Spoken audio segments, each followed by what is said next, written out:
বাঙালিরা খায় না এমন কিছু আছে বাকি? আর ডালের কথা কি বলবো, মুগ ডাল, মুসুর ডাল, ছোলার ডাল, মটর ডাল, অরহর ডাল, সব ডাল খায়। আজ আমি তোমাদেরকে দেখাবো মেটে আলু দিয়ে বিউলির ডাল। মেটে আলু দিয়ে বিউলির ডাল জানানোর জন্য আমি আগে ডালটাকে খোলায় ভেজে নিয়ে ওটাকে ধুয়ে নিয়ে প্রেশার কুকারে দিয়ে দিয়েছি, দিয়ে আমি একটা সিটি দেবো। সিটিটা তুলে নিয়ে এরপর ওর মধ্যে গরম জল দিয়ে আমি ডালটাকে ঘেটে নেবো ডালের কাটা দিয়ে। এরপর কড়াইতে সরিষার তেল দিয়ে শুকনো লঙ্কা, তেজপাতা, জিরা ফোড়ন দিয়ে দেবো। দিয়ে তার মধ্যে আগে থেকে সেদ্ধ করে রেখেছিলাম মেটে আলুগুলো, সেগুলো দিয়ে একটু ভাজা ভাজা করে নেবো।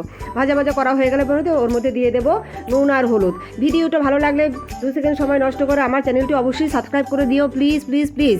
দেখো নুন হলুদ দিয়ে দিয়েছে, এবার একটু নাড়াচাড়া করে নেব। নিয়ে ওর মধ্যে দিয়ে দেবো আদা আর কাঁচা লঙ্কা, সেটা পেস্ট একদম মিহি করবো না, ওগড়া করে করবো। একটু নাড়াচাড়া করে ওর মধ্যে দিয়ে দেবো সেদ্ধ করা ডালটা দিয়ে একটু নাড়াচাড়া করে নেবো। এর মধ্যে দিয়ে দেবো চিনি দেওয়া হয়ে গেলে পরে ওর মধ্যে মৌরি ভেজে রেখেছিলাম সেটা দিয়ে দেবো। ছেলেকে খেতে দিলাম, ছেলে বললো হেভি হয়েছে, আবার বানিয়েও তো। Thank you for watching.